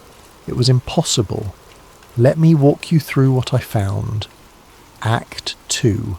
The First Lies. The shed owner was a man named Reginald Dixon, a retired logger in his 70s, who lived about a quarter mile from the structure where Riker was discovered. I interviewed him at his home, a modest cabin that smelled like wood smoke and old coffee. Reginald was cooperative but clearly uncomfortable. He told me the shed had been locked the last time he checked it, over a week before Riker disappeared. He hadn't stored food there, no blankets, no supplies that might help a child survive. Just tools, he said, staring at his hands. Old equipment I don't use much anymore. The door had a padlock on it. I'm certain of that. But when the search team found Riker, I pressed, the door was open. Wide open, he confirmed. Lock was gone. Never found it. Could Riker have opened it himself? Reginald looked at me like I'd suggested the child could fly. He's 3 years old, miss. That lock required a key. Even if it didn't, even if it was somehow left unlocked, the door swelled from rain. I had to put my shoulder into it last time I opened it. A grown man's shoulder. So someone else opened it. He didn't answer directly. Instead, he said something that stuck with me. Something opened it. That's all I know for certain. The distinction felt important. I pushed further, asking about Riker's condition when he was found. Reginald hadn't been present for the discovery, but he'd spoken to the search team members who were. They said he looked cold but not hypothermic, Reginald recalled. Which doesn't make sense, does it? 2 nights in the 40s with rain? A child that small should have been in serious trouble, but his core temperature was apparently fine, like something kept him warm. The shed itself. That shed has gaps in the walls you could stick your finger through. It's not insulated. It barely keeps the rain out. I thanked Reginald for his time and moved on to my next source, but his words echoed in my mind. Something opened it. Something kept him warm. Not someone. Something. My next breakthrough came through a Freedom of Information Act request I'd filed months earlier. The search and rescue logs finally arrived, heavily redacted but still revealing. Most of it was standard documentation. Team assignments, search grid coordinates, timing of various sweeps through the forest. But scattered throughout were observations that painted a very different picture than the official narrative. June 4, 11:23 a.m. Thermal anomaly detected on ridge approximately 1.3 miles northeast of last known position. Negative on visual confirmation. Signature disappeared before ground team arrival. June 4, 2:47 p.m. Multiple thermal signatures appear and disappear rapidly in Sector 7. Equipment malfunction suspected but unconfirmed. Signatures do not match known wildlife patterns. June 4, 7:15 p.m. Team 3 reports audible childlike vocalization from unreachable location. Cliff face prevents access. Vocalization ceased before climbing equipment deployed. And then the entry that made my hand shake when I read it. June 4, 9:03 p.m. Eyes in the tree line. Size inconsistent with known wildlife. Recommend daylight follow-up. Location marked. This entry was written by a volunteer firefighter named Marcus Tully. I tracked him down to a bar in Libby, about 30 miles south of Troy. He refused to talk to me at first, literally walked away when I introduced myself and mentioned Riker's case. It took 3 visits, and finally buying him dinner before we'd even acknowledge being on the search team. "I don't talk about that night," he said, pushing food around his plate. "I was told not to talk about that night." "Told by who?" He looked up at me, and I saw genuine fear in his eyes. People who made it clear my cooperation was appreciated and my silence was expected. "What did you see, Marcus?" He was quiet for a long time, then so softly I almost missed it. Something watching us. Something big enough that the eyes were level with mine and I'm 6 feet tall. But it was crouched in the brush, I could tell by the angle. If it stood up. He didn't finish the sentence, he didn't need to. "Did you tell the search coordinators?" "I logged it." "You've seen the log, so you know I logged it." "They told me it was probably a bear standing on its hind legs. But I've seen bears, miss. I've seen them up close. That wasn't a bear." "What was it?" "I don't know," he said, meeting my eyes. "And I don't want to know. I've got a family. I've got a life here. Some questions aren't worth asking." I had one more question for him, though. "The helicopter footage," I said. "The FLIR imaging from the air search. Have you seen it?" His expression darkened. "It doesn't exist. Officially. But unofficially? Unofficially, the pilot saw something he wasn't supposed to see. Unofficially, that footage was classified faster than you can blink. Officially, there was a malfunction, and no usable imagery was captured." I managed to track down the pilot, a man named Sam Keller, who worked for a private helicopter service contracted by the county. He was even more reluctant to talk than Marcus, but I caught him at the right moment after a few drinks at a hangar party when his guard was down.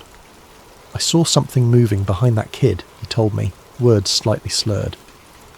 In the thermal image, clear as day, something big crouched down like it was, I don't know, hiding, protecting him. The shape was wrong for a person, too tall, too thin. But it was there, right behind where we found him the next morning. What happened to the footage? 2 guys in suits showed up at my office 6 hours after the search ended. Didn't identify themselves, just said the footage was part of an ongoing investigation, and they were confiscating the storage drives. I never saw them again, never got the drives back. When I asked the county about it, they told me there was no record of any confiscation. As far as they're concerned, the footage never existed. He looked at me with bloodshot eyes. But I know what I saw, and I know it wasn't nothing. Act 3. Local legends. Local fear. The Kootenai tribe has lived in this region for thousands of years. Long before Montana was Montana, long before white settlers arrived with their maps and mining claims. Their reservation isn't far from Troy, and I'd heard rumours that some of the tribal elders had knowledge about the forest that went beyond simple folklore. It took time to build trust, to find someone willing to talk to an outsider about sensitive subjects. But eventually, through a contact at the Tribal Cultural Centre, I was introduced to an elder named Joseph Running Bear. We met at his home, a modest house surrounded by pines, where he served me tea and studied me with eyes that seemed to see more than I was comfortable with. "You're asking about the web boy," he said. It wasn't a question. "Yes, Mr. Running Bear. I'm trying to understand what happened to him." He nodded slowly. "The forest near Troy has been different. For as long as our people have memory, we have stories about that place. Old stories." "What kind of stories?" "Stories about the mimics, the lost ones, the things that live in the deep woods and sometimes take interest in humans, especially children." He poured more tea, taking his time, choosing his words carefully. "Our legends speak of beings that can imitate human voices, especially the voices of children. They call out in the dark, leading people astray. But sometimes, rarely, they do the opposite. Sometimes they protect. Protect who? The innocent, the vulnerable, children who wander into their territory." I felt a chill run through me despite the warm tea. "Why would they do that?" Joseph shrugged. "The stories don't explain their motivations. Maybe they're lonely. Maybe they remember being human once if they ever were.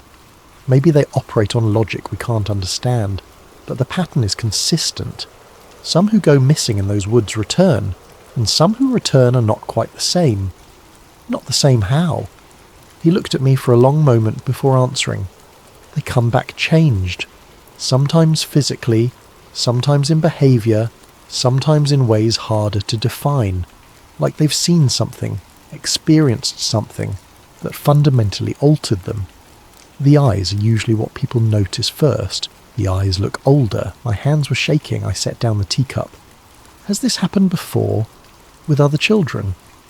"I cannot speak to specific cases," he said carefully, "but I can tell you that the area around Bull Lake Road and Pine Ridge Road has a history. Our people avoided certain parts of that forest traditionally. We marked them as places where the boundary between worlds is thin." After leaving Joseph's home, I went to the Lincoln County Courthouse and started digging through old records, missing persons cases going back decades. What I found was disturbing in its consistency. 7 missing child cases since 1960, all within a 2-mile radius of Pine Ridge Road. 3 found alive, all with memory gaps, all describing similar experiences. Darkness, cold, then warmth, a presence that felt protective rather than threatening, and finally being led or carried to a place where humans could find them. The other 4 were never found. The 3 survivors all exhibited behavioural changes after their return: withdrawal, night terrors, unusual maturity for their age. In each case, the official explanation was trauma from being lost in the wilderness. But reading between the lines, reviewing old police reports and newspaper articles, I could see the pattern Joseph had described. Something in that forest takes an interest in lost children. Sometimes it returns them, but they come back different. I managed to track down a woman who taught at Riker's preschool, though she insisted on anonymity. We met at a coffee shop in Kalispell, far enough from Troy that she felt safe talking. "He changed after he came back," she told me, stirring her coffee nervously. "I mean, you'd expect some trauma response, right?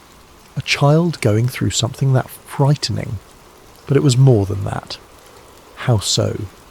"He was more withdrawn, yes.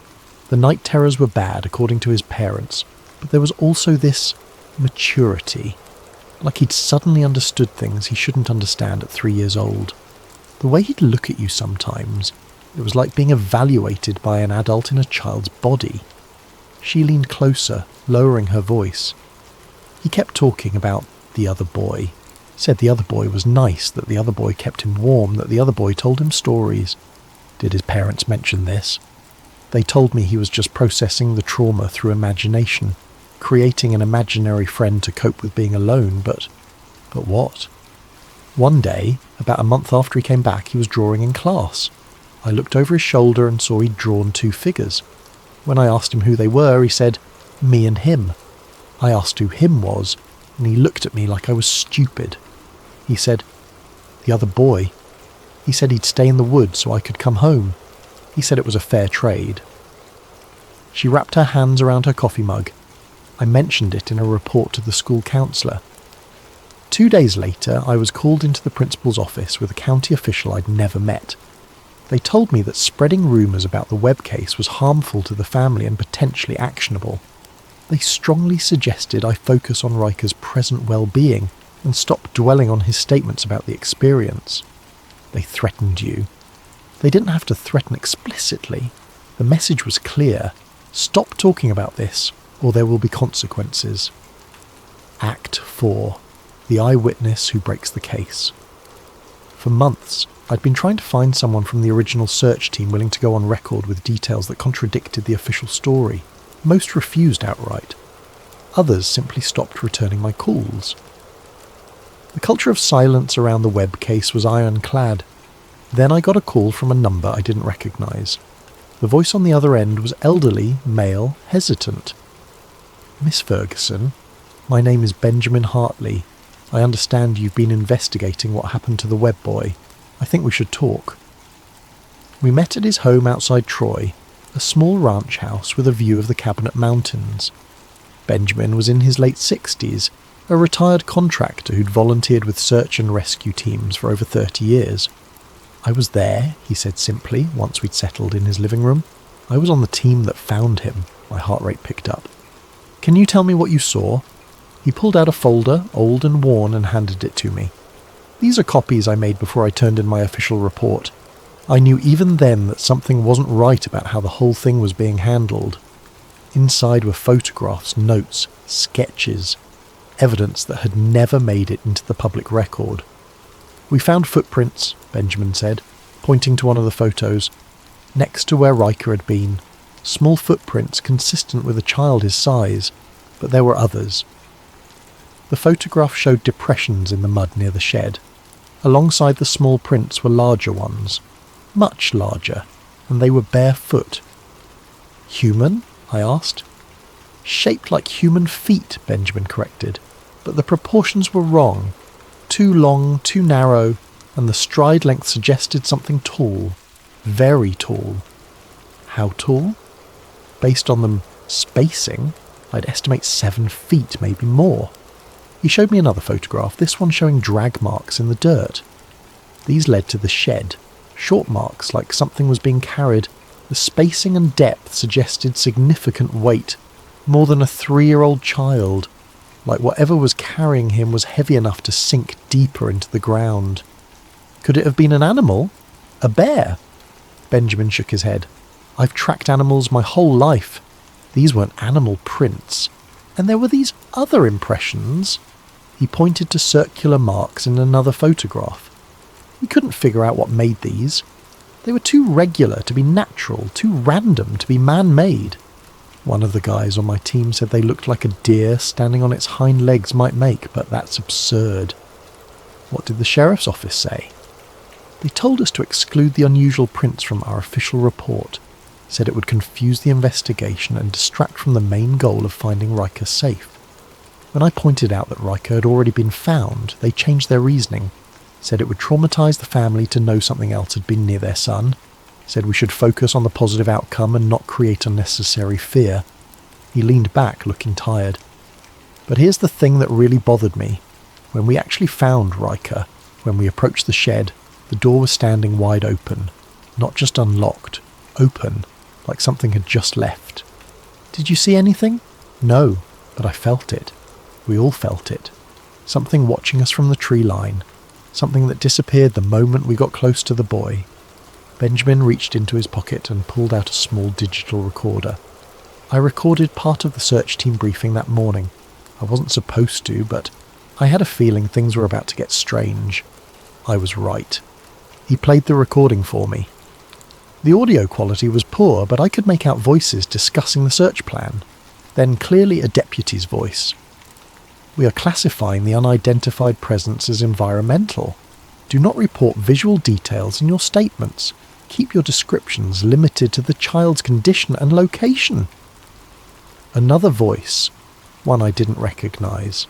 Higher authorities have already been contacted. They'll handle the anomalous elements. Your job is to stick to the facts. The simple facts. I looked at Benjamin. Higher authorities? No one ever identified who they were, but 2 unmarked vehicles showed up that afternoon. Federal plates. The men inside asked to review all our documentation. They were particularly interested in the photographs of the footprints and the thermal imaging data. What did they look like? Professional, clean-cut, the kind of people who are used to having authority and not explaining it. One of them, the one in the green jacket, interviewed several of us separately. He asked strange questions. Like what? He wanted to know if Riker had spoken to it. His exact word, it. Not who, not what, just it. He asked if the boy seemed older somehow, if he looked like himself. At the time, I thought the questions were bizarre. Now, he trailed off, looking out the window at the mountains. Now I think he knew exactly what we'd found, and he was checking to see if Riker had been changed by whatever was out there with him. Act 5. The conspiracy deepens. The more I investigated, the more layers I uncovered. What had started as a simple question about a missing child had evolved into something far more complex and disturbing. Through various sources, I'd learned that several agencies had been present during and immediately after Riker's rescue. The obvious ones were expected. Local search and rescue, Lincoln County Sheriff's deputies, Montana Fish, wildlife, and parks officers. But there were others. 2 unmarked federal vehicles had arrived the afternoon of June 5. No one could tell me which agency they represented. The men inside carried no visible identification, but had authority that local law enforcement immediately deferred to. One witness, a volunteer who'd been helping coordinate the search from a command post, told me the man in the green jacket had arrived with very specific questions that suggested prior knowledge. He knew there would be unusual elements before anyone told him, the witness said. He arrived asking about them, not whether they existed, but what they were specifically, like he'd been briefed in advance. The questions this man asked were telling. Did the boy speak to it? Did he seem older when you found him? Did he look like himself? Were there any physical changes you noticed? That last question bothered me most. Physical changes, as if such things were expected, anticipated even. Through a contact in the medical community who insisted on absolute anonymity, I learned something that chilled me to the bone. Riker's medical evaluation at the hospital showed anomalies. His cortisol levels were elevated far beyond what trauma alone would explain, suggesting exposure to extreme prolonged stress. But more significantly, the blood work showed cellular activity that the attending physician flagged as unusual. Unusual how? I'd asked. Like accelerated cellular turnover. Like his body had aged more than 2 days at a cellular level. The doctor wanted to run additional tests, but before she could, someone from administration came down and seized all the samples and paperwork. They said there had been a filing error and the tests needed to be redone at a different facility. Were they redone? Not as far as I know. The whole incident was classified as a clerical mistake and expunged from the record. But the doctor who initially examined him? She left the hospital 3 months later, moved out of state. When I asked her about it at her going-away party, she just said some questions weren't worth the answers. There was another detail that kept nagging at me, something so seemingly impossible I almost discarded it entirely. But journalism is about following the evidence, even when it leads somewhere uncomfortable. When search teams initially interviewed Riker about how he survived, his answers were inconsistent with the official narrative. According to multiple sources who were present but refused to go on record, Riker repeatedly mentioned the quiet boy. He said the quiet boy kept him warm. The quiet boy told him not to be scared. The quiet boy brought him to the shed where people could find him. The quiet boy said it was okay to go home now. Search teams scoured the area for any sign of another child. They found nothing. No footprints that matched a second child. No evidence anyone else had been in the shed. No missing persons reports for children in the region. The quiet boy didn't exist, except Riker insisted he did, and the details he provided were too consistent, too specific to be simple imagination. He described the quiet boy as tall like Daddy and cold to touch, and didn't talk with his mouth. When pressed on what that last part meant, Riker apparently said the quiet boy talked in the quiet place, touching his own head. Telepathy. The child was describing telepathy. This detail was quickly dismissed as imagination by officials, but it was logged. Someone wrote it down. Someone thought it was significant enough to document before the sanitization of the official record. Ast 6. Return to Pine Ridge Road. A year after Riker disappeared, I returned to Pine Ridge Road with camera equipment and a thermal imaging device borrowed from a friend in wildlife research. I wanted to see the site for myself, to walk the ground where something impossible had occurred. The shed was still there, more weathered now, door hanging loosely on rusted hinges. I approached carefully, documenting everything with my camera. The interior was exactly as Benjamin had described. Empty, dilapidated, gaps in the walls large enough to see through. No insulation, no supplies. Nothing that would help a small child survive 2 nights of cold and rain. I was about to leave when I noticed something in the dirt floor near the back wall. Fresh tracks, recent tracks.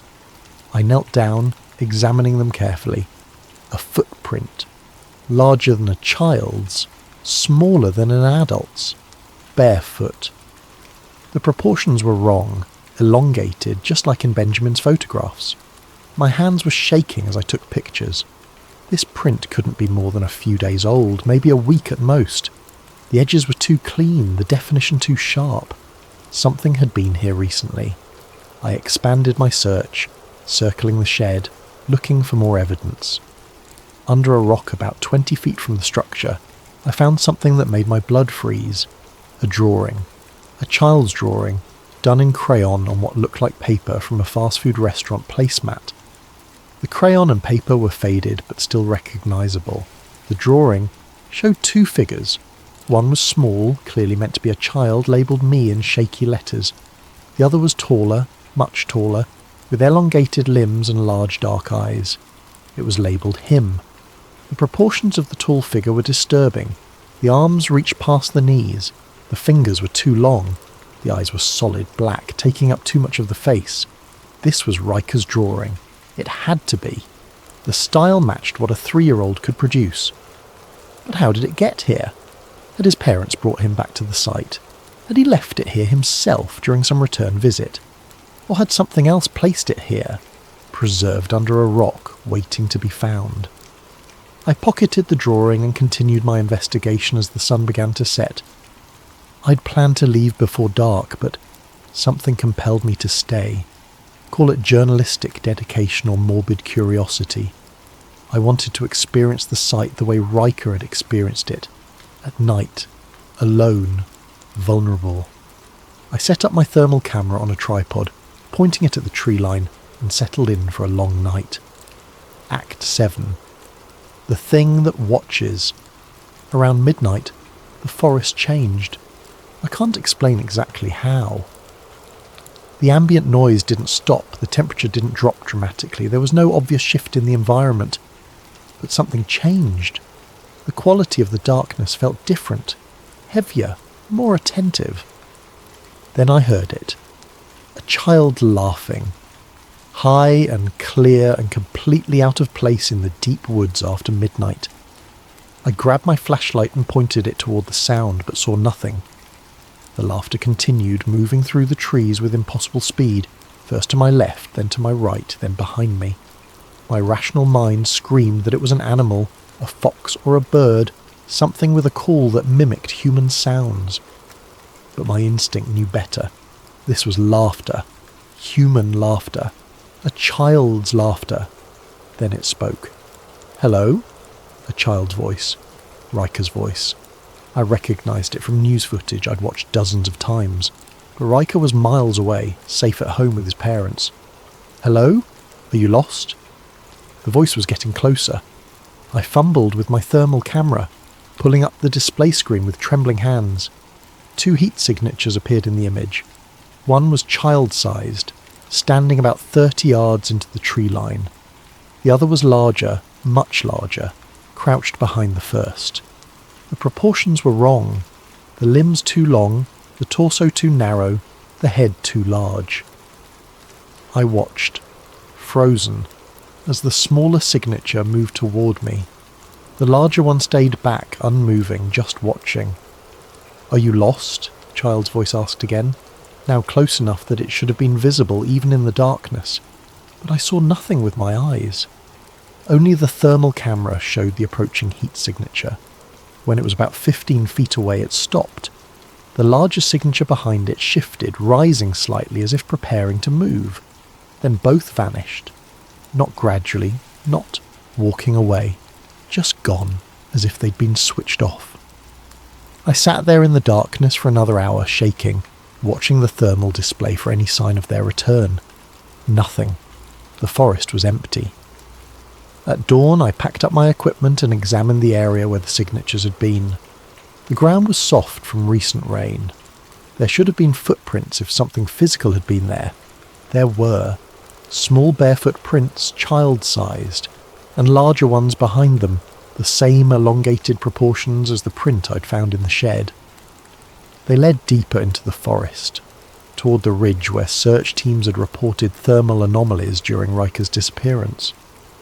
I followed them for about 100 yards before they simply ended at the base of a large cedar tree.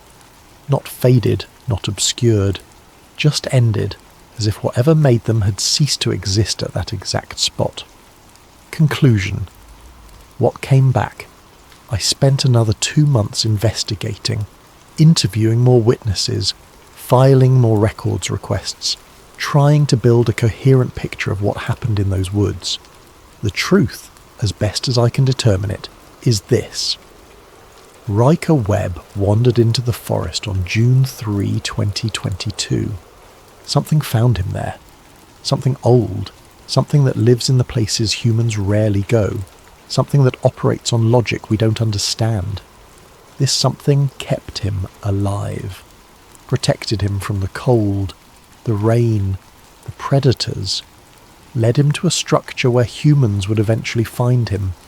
And then, when rescuers arrived, it disappeared back into the wilderness. But protection came with a price. Riker returned physically unharmed but fundamentally changed.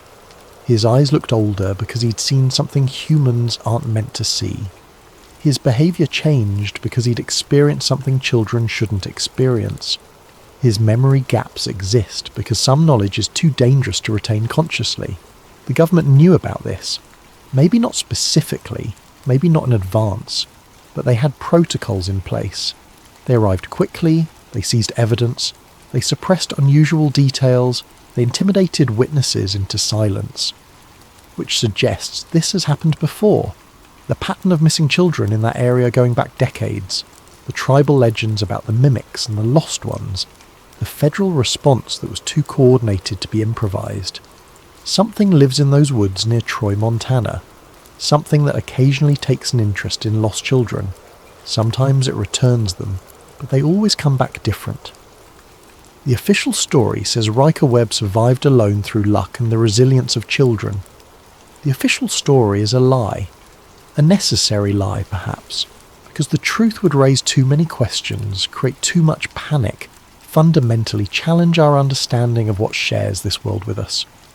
But the truth remains, hidden in redacted documents and suppressed testimonies, and the haunted eyes of a child who spent 2 nights in the presence of something impossible. Riker Webb didn't survive alone. Something helped him. Something the forest keeps hidden. Something that watches, even now, from the tree line. Something that returns children.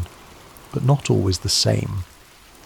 I returned to the site one final time before leaving Montana. I stood at the edge of the forest, looking into the shadows between the trees, and I felt it watching me. Not threatening, not hostile, just observing, deciding perhaps if I was worth engaging with. I left the drawing I'd found under the same rock where I'd discovered it. I don't know why. It felt like the right thing to do, like returning something to its rightful owner. As I drove away, I glanced in my rearview mirror. At the tree line, barely visible in the fading light, stood a figure. Too tall, too thin, too still to be human. It raised one elongated hand in what might have been a wave. Then it stepped back into the shadows and was gone. I haven't been back to Troy since. But sometimes, late at night, when the world is quiet and the boundary between possible and impossible feels thin, I think about Riker Webb. I wonder what he remembers from those 2 days. I wonder what he was told by the quiet boy who kept him warm. I wonder what fair trade was made in that dark forest. And I wonder if, someday, something will come to collect. This has been the story of the 2 days Riker can't remember. Or perhaps, the 2 days he's not allowed to remember. The truth remains out there, in the woods near Troy, in the places humans rarely venture, in the shadows between the trees. Some mysteries are solved, some are buried, and some, like this one, simply wait in the darkness, patient and timeless, for the next lost child to wander into territory that was never really ours to begin with. Thank you for listening. Stay safe out there. And if you ever find yourself lost in the deep woods and something offers to help you find your way home, remember Riker's story before you accept, because protection always comes with a price. And sometimes the cost isn't paid until long after you think you've made it home safely. Good night.